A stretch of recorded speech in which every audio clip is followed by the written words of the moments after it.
Bumili ako ng waterproof na susi. Kasi nga yung susi namin sa gate, di ba, nasa labas.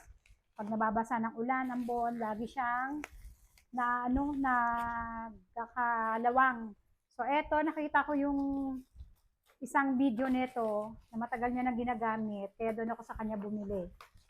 Hindi nagkakalawang kasi waterproof nga siya. Ayan o. Dalawa binili ko kasi isa doon sa gate ng tao siya, gate ng sasakyan. Gate ng tao, gate ng sasakyan. Kulay red, one of my favorite color. Tingnan natin kung ano itsura.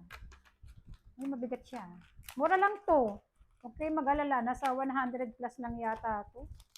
Depende pala sa size. Yung, etong sa akin, ito yung pinakamaliit na size.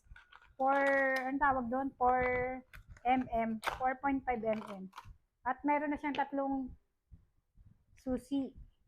Ayan o. Tingnan nyo yung pitan niya o. Meron siyang saraduhan. O, diba?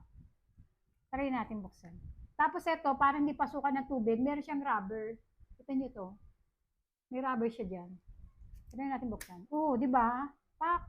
Ayan yung rubber o. So, hindi nga siya papasukan ng tubig. Paano ito ilak? Paano ilak? Ibaba mo lang, Daisy. Ano pa?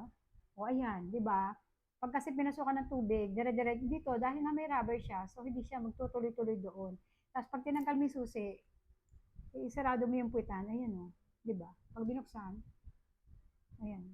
Yay! Meron na akong waterproof na susi. Dalawa binili ko. Try nyo kasi maganda yung reviews na napanood ko nito dahil matagal niya daw ginagamit.